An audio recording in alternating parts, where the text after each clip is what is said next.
Hello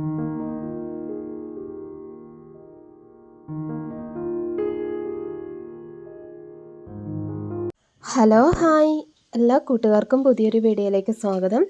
എല്ലാവരും സുഖമായിട്ടിരിക്കുന്നു എന്ന് വിശ്വസിക്കുന്നു. അപ്പോൾ കുറച്ച് ദിവസം നമ്മളൊന്ന് റെസ്റ്റ് എടുത്തതിന് ശേഷം വീണ്ടും വന്നിരിക്കുകയാണ് കേട്ടോ.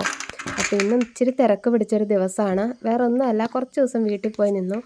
അപ്പോൾ ഒരു 3-4 ദിവസം പോയി നിന്നായിരുന്നു കേട്ടോ. അപ്പോൾ വീട്ടിൽ വരുമ്പോൾ അറിയാലോ, നല്ല രീതിയിൽ നമുക്ക് പണി കിട്ടുന്ന ദിവസങ്ങളാണ്. എവിടെയായാലും ഞാൻ പോവാത്തതിൻ്റെ മെയിൻ കാര്യം, വീട് വിട്ട് കഴിവതും ഞാൻ എങ്ങും പോകാറില്ലാത്തതിൻ്റെ മെയിൻ കാര്യം എന്താണെന്ന് വെച്ചാൽ, വന്നു കഴിയുമ്പോഴുള്ള ഈ ഒരു പണി പേടിച്ചിട്ട് തന്നെയാണ് കേട്ടോ. വേറൊന്നുമല്ല, നമ്മൾ വീട്ടമ്മമാരാകുമ്പോൾ തന്നെ താമസിക്കുന്നവർക്ക് പ്രശ്നമുള്ളൂ. അച്ഛനും അമ്മയൊക്കെ ആയിട്ട് എല്ലാവരുമായിട്ട് താമസിക്കുന്നവർക്ക് ഈ ഒരു പ്രശ്നം ഉണ്ടാവില്ല കേട്ടോ. കാരണം നമ്മൾ വീട്ടിൽ പോയിട്ട് ഇപ്പം നേരത്തെയൊക്കെ എന്ന് പറഞ്ഞാൽ 1-2 ദിവസം നിന്നിട്ട് പെട്ടെന്ന് പോരുമായിരുന്നു. ഇപ്പം ഞാനാണെങ്കിൽ ഇപ്പം സ്കൂളൊക്കെ അടച്ചിരിക്കുന്ന സമയമല്ലേ, അപ്പോൾ അതുകൊണ്ടൊരു 4-5 ദിവസം നിന്നു കേട്ടോ. 2 ദിവസം എന്ന് പറഞ്ഞ് പോയതാണ്, എന്നാലും നിന്നപ്പോൾ അങ്ങ് 4-5 ദിവസം നിന്ന് പോയി. എന്നാ പറയണേ, നമ്മുടെ സ്വന്തം വീട്ടിൽ ചെല്ലുമ്പോൾ പിന്നെ പോരാൻ തോന്നിയാല എന്നുള്ളത് വേറൊരു വസ്തുതയാണ്. അപ്പോൾ അങ്ങനെ ഇന്നിപ്പോൾ ഒത്തിരി തുണി അലക്കാനുണ്ട്, വീടൊന്ന് തുടയ്ക്കണം. പിന്നെ നമ്മൾ വീട്ടിൽ പോകുന്നതിന് മുമ്പായിട്ട് വീടൊന്ന് റീഅറേഞ്ച് ചെയ്തായിരുന്നു. അതായത് ബെഡ്റൂമൊക്കെ ഒന്ന് റീഅറേഞ്ച് ചെയ്തിട്ടുണ്ടായിരുന്നു. അപ്പോൾ അതിൻ്റെ കുറേ പണികൾ ഇനിയും കിടപ്പുണ്ട് കേട്ടോ. അതിൻ്റെ കുറച്ച് പണികൾ ചെയ്യണം. അങ്ങനെ ഒക്കെ ഓർത്തിട്ടാണ് ഇന്നത്തെ ദിവസം നമ്മൾ ആരംഭിക്കുന്നത്. പിന്നെ ഇന്നുണ്ടല്ലോ ഒരു ഗോതമ്പ് പുട്ടിൻ്റെ റെസിപ്പി പറയുന്നുണ്ട്. അപ്പോൾ എന്നെ പോലെ ഗോതമ്പ് പുട്ട് ഉണ്ടാക്കാൻ ഇച്ചിരി മടിയുള്ളവർക്ക് എളുപ്പത്തിൽ ഉണ്ടാക്കാൻ പറ്റുന്നൊരു മെത്തേഡാണ് ഇന്ന് പറഞ്ഞു തന്നത്. ഉണ്ടാക്കാൻ എനിക്ക് ശരിക്കും പറഞ്ഞു കഴിഞ്ഞാൽ എനിക്ക് ചിലപ്പോൾ കുഴയ്ക്കുമ്പോൾ അങ്ങ് കറക്റ്റായിട്ട് വരാൻ ഇച്ചിരി ഒരു പാടാണല്ലോ ഗോതമ്പ് പുട്ട്, നമ്മൾ വെള്ളം നനച്ച് ഉണ്ടാക്കുമ്പോൾ. അതുകൊണ്ടാണ് ഞാൻ കൂടുതലും ഉണ്ടാക്കാണ്ടിരിക്കുന്നത് കേട്ടോ. പക്ഷെ കുഞ്ഞിലെയൊക്കെ എന്ന് പറഞ്ഞു കഴിഞ്ഞാൽ ഗോതമ്പ് പുട്ട് ഭയങ്കര ഇഷ്ടമുള്ള സംഭവമാണ്. എനിക്ക് പണ്ട് പോലെ ഇഷ്ടമുള്ളതാണ്. കാരണം മമ്മി കുഞ്ഞിലെ സ്ഥിരം ഉണ്ടാക്കിക്കൊണ്ടിരുന്ന സംഭവമാണ് ഈ ഗോതമ്പ് പുട്ട് എന്ന് പറയുന്നത്.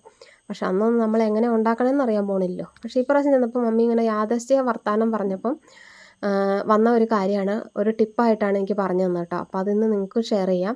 അപ്പോൾ ഞാനും ആ ഒരു ടിപ്പ് ആദ്യമായിട്ടാണ് പരീക്ഷിക്കുന്നത്. പക്ഷേ സക്സസ് ആയിട്ടോ. അത് ആദ്യമേ പറയട്ടെ. സൂപ്പറായിട്ട് നന്നായിട്ട് ഗോതമ്പ് പുട്ട് എന്നാ പറയുക, ഒട്ടും കട്ടയൊന്നും പിടിക്കാണ്ട് തന്നെ നമുക്ക് കുഴച്ചെടുക്കാൻ സാധിക്കും. അപ്പോൾ അതിനായിട്ടുള്ള തേങ്ങ പൊട്ടിക്കണം കേട്ടോ. ഇപ്പോൾ തേങ്ങയൊക്കെ എന്നാ വില അല്ലേ മക്കളെ. തേങ്ങ അരച്ചിട്ടോ അല്ലെങ്കിൽ പുട്ടുണ്ടാക്കിയിട്ടോ ഒക്കെ ഉള്ള ബ്രേക്ക്ഫാസ്റ്റ് ഇപ്പോൾ ഇച്ചിരി വില കൂടുതലാണ് കേട്ടോ. അപ്പോൾ ഞാനിപ്പോൾ ഒരു ചെറിയൊരു മണ്ടത്തരം കാണിച്ചു. വേറെ ഒന്നുമല്ല, ഗോതമ്പ് പുട്ട് ഉണ്ടാക്കാനായിട്ട് ഇച്ചിരി പൊടി അധികം കിട്ടും കേട്ടോ. പക്ഷേ ഇങ്ങനെ ഒരിക്കലും നിങ്ങൾ ചെയ്യരുത്. കുറേശ്ശെ ഇപ്പോൾ ഇത്രയും പൊടിയാണ് നമുക്ക് മൊത്തത്തിൽ പുട്ട് ഉണ്ടാക്കാൻ വേണ്ടത് എങ്കിൽ അതിൻ്റെ ഒരു പകുതി എടുത്തിട്ടാണ് ഞാൻ ഈ പറയുന്ന ടിപ്പ് ചെയ്യാവുള്ളൂ. അപ്പോൾ ആദ്യം ഇട്ടപ്പോൾ മിക്സി കറങ്ങിയല്ലാണ്ട് വന്നു. ഞാനൊത്തിന് വോൾട്ടേജ് പ്രശ്നമാണെന്ന് ഓർത്തിട്ട് ആദ്യം വോൾട്ടേജൊക്കെ ഉണ്ട്. അത് കഴിഞ്ഞിട്ട് നോക്കിയപ്പോൾ എനിക്ക് തോന്നി എന്താ പറയണേ, ലോഡ് കൂടുതലാണ്. അപ്പോൾ അതായത് ഒരു ബൗള് ചോറാണ് ഇട്ട് കൊടുക്കുന്നത് കേട്ടോ. അതായത് നമ്മൾ ഇതിനകത്തേക്ക് വെള്ളമൊന്നും ചേർക്കണില്ല. മിക്സിക്കകത്തേക്ക് ഗോതമ്പ് പൊടി ഇട്ടു, അതിനോടൊപ്പം തന്നെ ഉപ്പിട്ടു. നമുക്ക് ആവശ്യത്തിനുള്ള ഉപ്പും കൂടി ഈ ഒരു സമയത്ത് ചേർത്ത് കൊടുക്കാം. പിന്നെ ഒരു ബൗള് ചോറും കൂടി ഇട്ടിട്ടുണ്ട്. അപ്പോൾ ഈ ഒരു ബൗള് ചോറ് ഒരു ബൗള് മാത്രം പോരാ കേട്ടോ. നമ്മളത് ആദ്യം ഒന്ന് ജസ്റ്റ് ഒന്ന് ഒറ്റ പ്രാവശ്യം ക്രഷ് ചെയ്യാവുള്ളൂ. അങ്ങനെ ഒന്ന് നോക്കുക. എന്നിട്ട് നല്ല മിക്സ് ചെയ്യണം. ഒറ്റ പ്രാവശ്യം ഒന്ന് ജസ്റ്റ് ഒന്ന് ഇതാക്കിയാൽ മതി കേട്ടോ. അന്നേരത്തേന് നന്നായിട്ട് മിക്സായി വരും. എൻ്റെ മിക്സി പിന്നെ 10-15 വർഷം പഴക്കമുള്ള കാരണം ഒറ്റ കറക്കലൊന്നും മിക്സ് ചെയ്യാൻ കറങ്ങിയില്ല. അപ്പോൾ ഞാൻ ഓർത്തത് എന്നാന്ന് വെച്ച് കഴിഞ്ഞാൽ വോൾട്ടേജ് കുറവ് പ്രശ്നമാണെന്ന് ആദ്യം ഓർത്തത്. ഇതാ കണ്ടില്ലേ, ഈ ഒരു പരുവത്തിലാണ് കിട്ടിയത്. അപ്പോൾ ഞാൻ ഇതിന് എന്താ ചെയ്യുന്നത് വെച്ചാൽ പകുതി എടുത്തിട്ട് വീണ്ടും ഇതുപോലെ ഒരു ബൗള് ചോറ് ചേർത്തു കേട്ടോ. അതായത് ഒരു ബൗള് ചോറിന് ഒരു കപ്പല്ല 1.5 കപ്പ് പൊടി എടുത്താൽ മതി കേട്ടോ. അപ്പം അതായത് നമുക്കറിയാമല്ലോ ഈ പുട്ടിൻ്റെ ഒരു പാകമായി വരുന്നത് ആണ് കണക്ക്. വളരെ എളുപ്പമാണ് ഈ ഒരു സംഭവം. പക്ഷെ ഞാനിപ്പോൾ ആദ്യമായിട്ട് ചെയ്തപ്പോൾ എനിക്ക് പറ്റിയ പാളിച്ചകളെല്ലാം നിങ്ങൾക്ക് പറഞ്ഞു തരാം. എന്താണെന്ന് വെച്ച് കഴിഞ്ഞാൽ, നമുക്ക് ഒരാൾക്ക് ഒരു കാര്യം പറഞ്ഞു കൊടുക്കുമ്പോൾ നമുക്ക് പറ്റിയ തെറ്റുകൾ മറ്റുള്ളവർക്ക് പറ്റരുതല്ലോ. അത് ഓർത്തിട്ട് പറഞ്ഞു തന്നെയാണ് കേട്ടോ. അപ്പോൾ ഇത് സൂപ്പർ എഫക്റ്റാണ്, എന്നാ പറയണേ, അടിപൊളി മെത്തേഡാണ് കേട്ടോ. എന്തായാലും സക്സസ് ആയി. എൻ്റെ മമ്മിക്ക് ഒരുപാട് നന്ദി. ഗോതമ്പ് പുട്ട് ഉണ്ടാക്കാൻ മടിച്ച് നിൽക്കുന്ന ഞാനായിരുന്നു. അങ്ങനെ നമ്മളുടെ ബ്രേക്ക്ഫാസ്റ്റ് റെസിപ്പിയിൽ ഗോതമ്പ് പുട്ടും കൂടെ കടന്നു വന്നിരിക്കുകയാണ്. അപ്പോൾ നമ്മുടെ ഗോതമ്പ് പുട്ട് ഇവിടെ റെഡി ആയിട്ടുണ്ട്. ഇതാ കണ്ടില്ലേ, ഒട്ടും തന്നെ ഒത്തിരി കട്ടയായിട്ടോ അങ്ങനെ ഒന്നുമില്ല കേട്ടോ. നമുക്ക് എന്നാ പറയുക, പുട്ടുകുറ്റിയുടെ ജാറിനകത്തേക്ക് നിറയ്ക്കാൻ പാകത്തിനാക്കി കിട്ടിയിട്ടുണ്ട് കേട്ടോ. ഇനി നമുക്ക് സാധാരണ പുട്ട് നിറയ്ക്കണവർക്ക് തന്നെ തേങ്ങ ഇടുക, പിന്നെ എന്നാ ഗോതമ്പൊടി ഇടുക, വീണ്ടും തേങ്ങ ഇടുക, വീണ്ടും ഗോതമ്പൊടി ഇടുക. ഞാനിത് കുത്തി ഇട്ടും കൂടെ കാണിച്ചു തരാം കേട്ടോ, പുട്ട് കുത്തി കാത്തുന്നത്. അപ്പോളേ ഇന്ന് നമ്മുടെ ഫോണിൽ വീഡിയോ റെക്കോർഡ് ചെയ്യുമ്പം കുറച്ച് സൗണ്ട് കേൾക്കൂട്ടോ. എൻ്റെ ഫോൺ കംപ്ലൈൻ്റ് ആണ്. അതായത് വോളിയം ബട്ടൺ കൂടുകയും ഇല്ല കുറയും ഇല്ലാത്ത ലെവലിൽ നിൽക്കണേ. സാധാരണ നമ്മൾ റെക്കോർഡ് ചെയ്യുമ്പോൾ വോളിയം ബട്ടൺ ലോയിലേക്ക് ഇട്ടിട്ട് ആണ് റെക്കോർഡ് ചെയ്യുക. അപ്പോൾ അന്നേരം നമുക്ക് ഈ നോയ്സൊക്കെ കുറഞ്ഞ് കിട്ടുമായിരുന്നു കേട്ടോ. പക്ഷേ ഇപ്പോൾ ഇത് ഫുൾ വോളിയത്തിലാണ് കിടക്കുന്നത്. കുറയ്ക്കാനും കൂട്ടാനും പറ്റിയല്ല. കംപ്ലൈൻ്റ് ആയി തുടങ്ങി ഫോൺ. എത്ര ദിവസം അറിയില്ല. എന്നാലും ഒന്നുകൂടെ ഒന്ന് കടയിൽ കൊണ്ട് കാണിക്കണം. നന്നായി കിട്ടണമെന്ന് എല്ലാവരും ഒന്ന് പ്രാർത്ഥിച്ചാൽ കേട്ടോ, അല്ലെങ്കിൽ നമ്മുടെ വീഡിയോയിൽ നിന്ന് പോവും. അതാണ് പ്രശ്നം. അതങ്ങനെയാണല്ലോ, നമ്മളൊന്ന് ജസ്റ്റ് ഒന്ന് ആക്റ്റീവായിട്ട് വരുമ്പോൾ എന്തെങ്കിലുമൊക്കെ ഒരു പ്രശ്നം ഉണ്ടാവുക സ്വാഭാവികമാണ്. ഇപ്പോൾ ഒന്നത്തെ പ്രാവശ്യമല്ല, ഒരു പ്രാവശ്യമല്ല, 2 പ്രാവശ്യമല്ല, ഇതിപ്പോൾ സ്ഥിരം പരിപാടിയാണ്, നമുക്കറിയാലോ. അപ്പോൾ അത് കഴിഞ്ഞിട്ട് ഞാൻ അതിനായിട്ട് കടലയാണ് കേട്ടോ ഗോതമ്പൂട്ടിന് ഉണ്ടാക്കുന്നത്. അത് വേവിക്കാൻ വെച്ചു. ആ സമയം കൊണ്ട് കടല നമ്മൾ സാധാരണ എണ്ണയ്ക്കകത്ത് കടുക് പൊട്ടിച്ചിട്ട് അതിനകത്തേക്ക് കുറച്ച് തേങ്ങാക്കൊത്തും 2-3 വറ്റൽമുളകും കുറച്ച് ഉള്ളിയും 8 10 ഉള്ളിയും എല്ലാം കൂടെ ചൂടാക്കിയിട്ട് അത് നന്നായിട്ടൊന്ന് മൂത്ത് വന്ന് കഴിയുമ്പോൾ കറിവേപ്പില ഇടണം കേട്ടോ. കടലയും ചേർത്ത് കൊടുക്കും. അതാണ് നമ്മുടെ കടല, ഇവിടുത്തെ കടല പുട്ടിൻ്റെ കൂടെ കൂട്ടുന്ന കടലയാണ് കേട്ടോ. അപ്പോൾ അതാണ് ഉണ്ടാക്കുന്നത്. അപ്പോൾ അതൊക്കെ ഉണ്ടാക്കിക്കൊണ്ട് ഇടയ്ക്ക് മീൻ വന്നിട്ടുണ്ടായിരുന്നു. മീൻ വാങ്ങിച്ചു. അയലക്കണ്ണിയാണ് കിട്ടിയത് കേട്ടോ. അയലക്കണ്ണി വറക്കാൻ നല്ലതാണ്. അപ്പോൾ അതിൻ്റെ തൊലി ഒന്ന് പൊളിച്ചിട്ട് വറുത്താൽ നല്ലതാണല്ലോ. അന്നത്തേക്കും നമ്മുടെ പുട്ട് ഇവിടെ റെഡി ആയിട്ടുണ്ട്. ഇതാ കണ്ടില്ലേ, നല്ല സോഫ്റ്റ് പുട്ടായിട്ട് തന്നെ കിട്ടിയിട്ടുണ്ട് കേട്ടോ. ഒരു പ്രശ്നവുമില്ല. അപ്പോൾ ധൈര്യമായിട്ട് എല്ലാവരും ട്രൈ ചെയ്ത് നോക്കുക കേട്ടോ. ട്രൈ ചെയ്തിട്ട് അഭിപ്രായങ്ങൾ കമൻറ്റായിട്ട് അറിയിക്കണേ. അപ്പോൾ ചോറിടുമ്പോൾ ശ്രദ്ധിക്കേണ്ട കാര്യം എന്ന് പറഞ്ഞു കഴിഞ്ഞാൽ, ഒരു ബൗൾ കറക്റ്റായിട്ട് എടുക്കണ്ട. നമ്മൾ ആദ്യം ഒരു ബൗൾ ഇട്ട് കൊടുത്ത് നോക്കുക. എന്നിട്ട് ഒന്ന് ജസ്റ്റ് ഒന്ന് പ്രസ് ചെയ്ത് നോക്കുക. അന്നേരം നമുക്കറിയാമല്ലോ പുട്ടിൻ്റെ പരുവത്തിനായി വരുന്നു നോക്കുക. അപ്പോൾ കുറവാണെങ്കിൽ കുറച്ചുകൂടി ചോറിട്ട് കൊടുക്കുക. അങ്ങനെ എടുത്താൽ മതി കേട്ടോ. എന്തായാലും സംഭവം എഫക്റ്റാണ്. കറക്റ്റ് അളവ് ഞാൻ ഒന്നോടെ ഉണ്ടാക്കിയിട്ട് പറഞ്ഞുതരാം. അതായത് ഒരു എത്ര ബൗളിന് എത്ര ചോറെന്നുള്ളത് കറക്റ്റ് അറിയണമെങ്കിൽ ഞാൻ ഒന്നോടെ ഇനി ഉണ്ടാക്കുമ്പോൾ നോക്കിയിട്ട് പറയാം കേട്ടോ. അപ്പോൾ ഇതാ നമ്മുടെ കടല അവിടെ റെഡിയായി, പുട്ട് അവിടെ റെഡിയായി. അതിനിടയ്ക്ക് ഞാൻ അരി അടുപ്പത്തിടുന്ന ഭാഗമാണ് കേട്ടോ. അപ്പോൾ ഇന്ന് ബിനുവേട്ടന് ചോറ് കൊണ്ടുപോകണ്ട, രാവിലെ ഓട്ടോ ഉണ്ട്. അപ്പോൾ ബിനുവേട്ടൻ പോകാനുള്ള തയ്യാറെടുപ്പിലാണ്. ഇതിനിടയ്ക്ക് ബിനുവേട്ടൻ ചായ കുടി, അച്ചുക്കുട്ടൻ ചായ കുടിക്കുന്ന പരിപാടിയൊക്കെ കഴിഞ്ഞിട്ടുണ്ടെന്നാണ് എൻ്റെ ഓർമ്മ. അപ്പോൾ ഇന്ന് മോര് കറി വെക്കാം, എന്നിട്ട് മീൻ വറക്കാം എന്ന് ഓർത്തിട്ടാണ് ഇരുന്നത് കേട്ടോ. പക്ഷേ മോര് കറി ഉണ്ടാക്കുന്നതിനിടയ്ക്ക് എനിക്കൊരു വലിയൊരു പണി കിട്ടി. അതെന്താണെന്നുള്ളത് ഞാൻ വരുന്ന വഴി പറയാം കേട്ടോ. അപ്പോൾ അത് അച്ചുക്കുട്ടൻ അവിടെ നിൽക്കുന്നുണ്ട്. ബിനുവേട്ടൻ പോകാനായിട്ട് ഇറങ്ങിയതാണ്. അതിനിടയ്ക്ക് അച്ചുക്കുട്ടൻ എന്തൊക്കെയോ പറഞ്ഞുകൊണ്ട് വന്നിട്ടുണ്ട്. അപ്പോൾ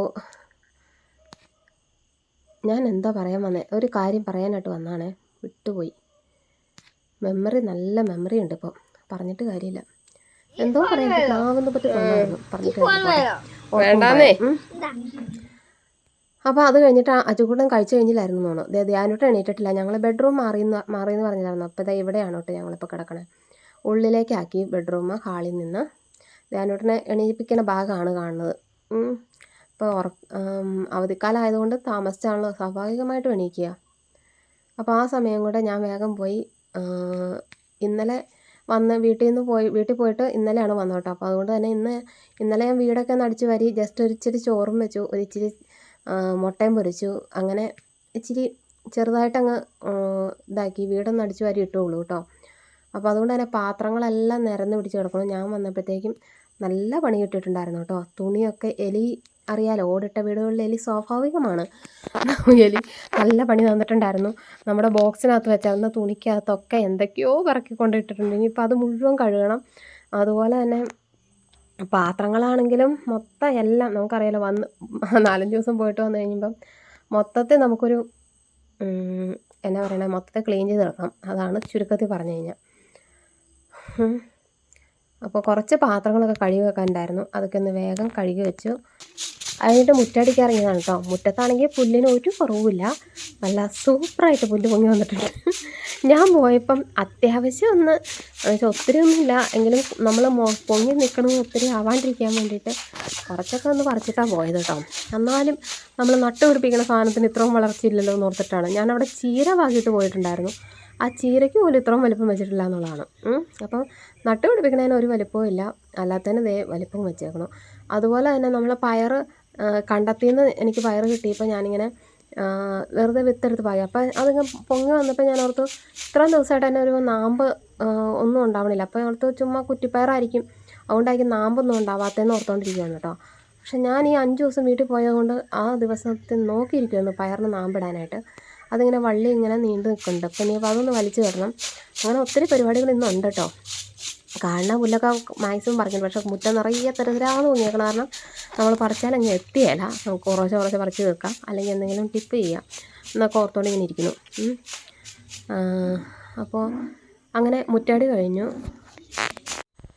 കഴിഞ്ഞിട്ട് വന്നിട്ട് പിന്നെ വേഗം തന്നെ മീൻ വെട്ടിയിട്ട് മീൻ വറുക്കാൻ വെച്ചു കേട്ടോ. അന്നേരത്തേക്ക് ഞാനാണ് ഇച്ചിരി ഇഞ്ചി ഇട്ട് മോരുകറി വെക്കാമെന്ന് ഓർത്തിട്ട് അത് ഇഞ്ചി വേവിക്കാനായിട്ട് അതും വെച്ചിട്ടുണ്ട് കേട്ടോ.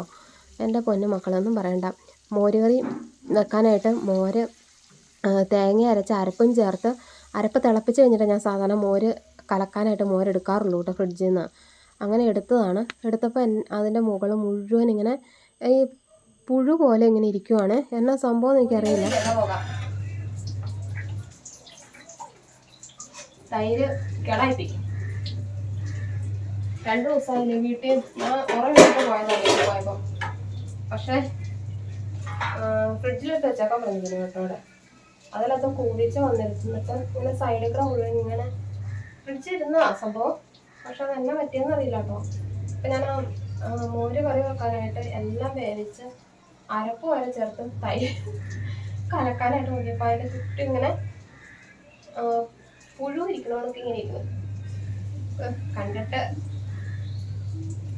അവിടെ ഞാൻ എടുത്ത് കളഞ്ഞു, കമത്തി.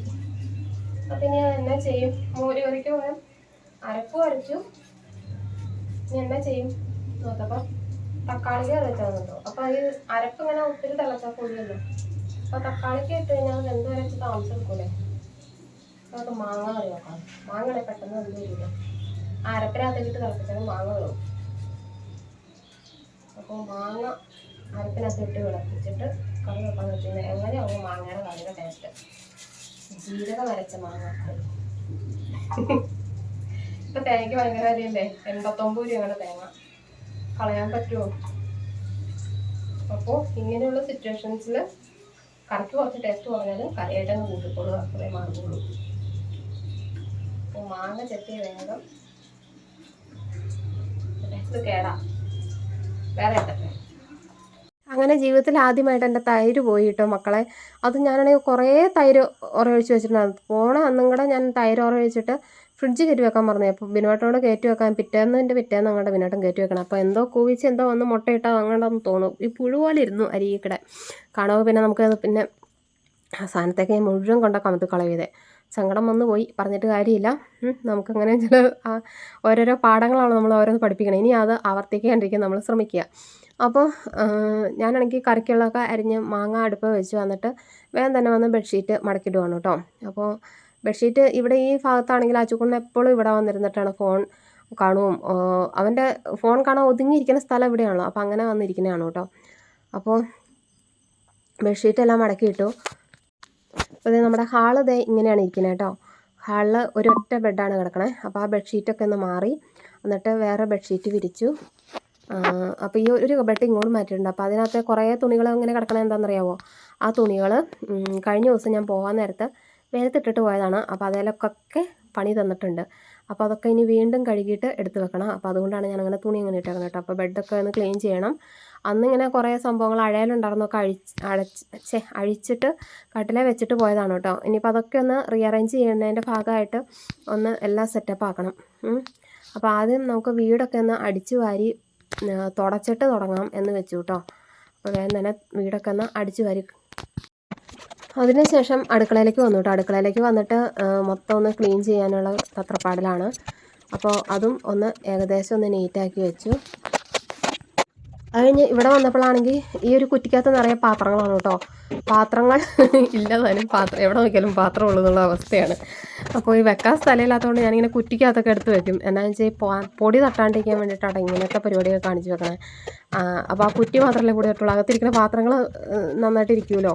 എന്നോർത്തിട്ടാണ്. അപ്പോൾ ഞാൻ അതിനകത്ത് ഇനി എലി വല്ലതും അതിൻ്റെ അടപ്പ് അധികം ഇങ്ങനെ തുറന്നായിരുന്നു. ഇനിയിപ്പോൾ അതിനകത്ത് എലി വല്ലതും കൊണ്ട് വെച്ചിട്ടുണ്ടോ എന്ന് അറിയാൻ വേണ്ടിയിട്ട് നോക്കിയപ്പം തൽക്കാലത്തെ അതിനകത്തൊക്കെ ഒന്നും കയറിയിട്ടില്ല കേട്ടോ.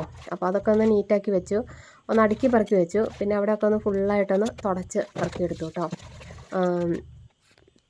അത് കഴിഞ്ഞിട്ട് മിക്സി തുടയ്ക്കാനുള്ളതാണ്. അപ്പോൾ എന്നും നമ്മൾ ക്ലീനിങ്ങിൻ്റെ ഒരു ഭാഗമാണ് കേട്ടോ ഈ മിക്സി തുടയ്ക്കലും.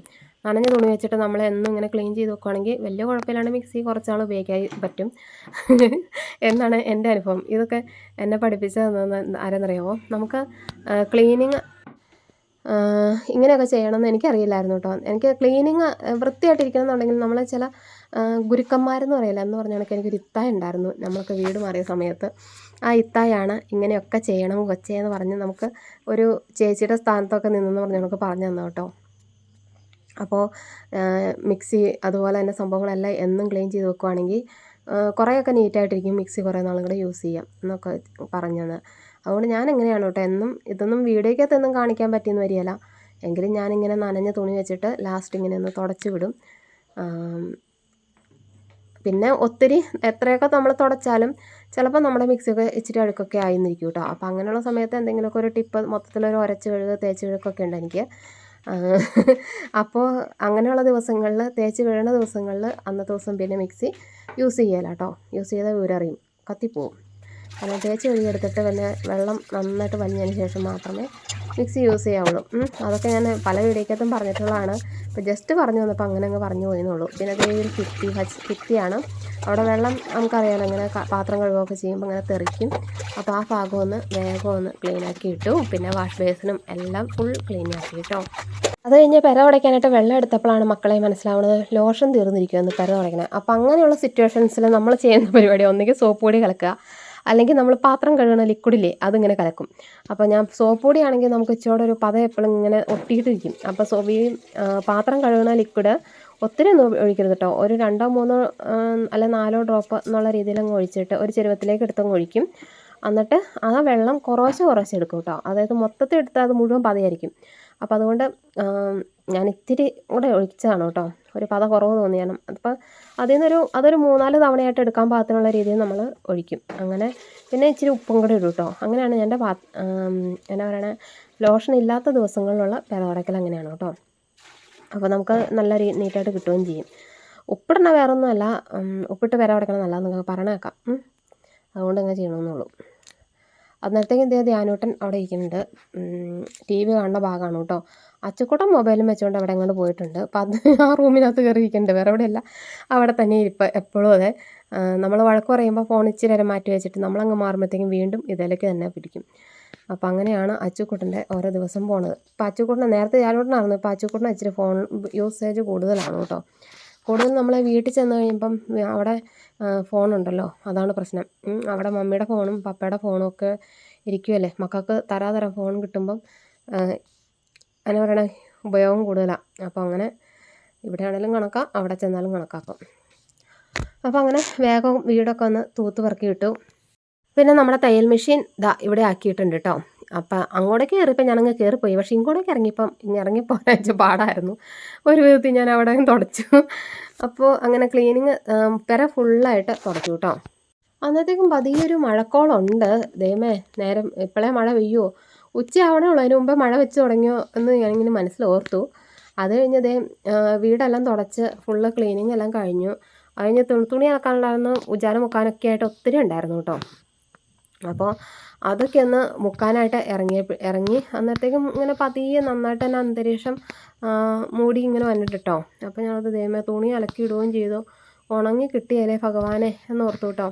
എന്തായാലും വേണ്ടില്ല, അലക്കാം വിരിക്കാം എന്ന് വെച്ചിട്ട് ഞാൻ വാഷിംഗ് മെഷീനിൽ ഉള്ള തുണികൾ എടുക്കുവാണ്. അപ്പോൾ കുറേ കണ്ടില്ല, ഇനിയും അലക്കാൻ കിടക്കുവാണ്. അപ്പോൾ ഒരു ട്രിപ്പ് നമ്മൾ അലക്കിയിട്ട് വേണം അടുത്ത് അലക്കാൻ. അപ്പം പെര അടച്ചപ്പോൾ തയ്യൽ മെഷീനൊക്കെ അങ്ങോട്ടും ഇങ്ങോട്ടും മാറ്റി മുഴുവൻ കുളമായി കിടക്കുന്നതാണ് കേട്ടോ. അവിടെ ഉണങ്ങി വന്നേ ഉള്ളൂ. അപ്പോൾ വേഗം തന്നെ തുണികളൊക്കെ എടുത്ത് വിരിച്ചു.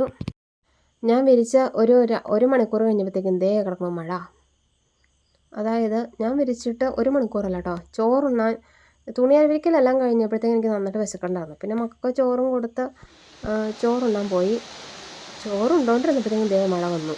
അപ്പോൾ പിന്നെ തുണി മുഴുവൻ പറക്കി എടുത്തു. പിന്നെ മഴയായിരുന്നു കേട്ടോ. പിന്നെ വീഡിയോ ഒന്നും എടുത്തില്ല. അപ്പോൾ ഇന്നത്തെ വിശേഷങ്ങൾ എന്ന് പറഞ്ഞാൽ ഇത്രയൊക്കെ ഉള്ളൂ കേട്ടോ. കുഞ്ഞു വിശേഷങ്ങളായിരുന്നു. ഇഷ്ടമായാൽ ലൈക്ക് ചെയ്യുക, സബ്സ്ക്രൈബ് ചെയ്യുക, കമൻറ്റ് ചെയ്യുക. Thank you.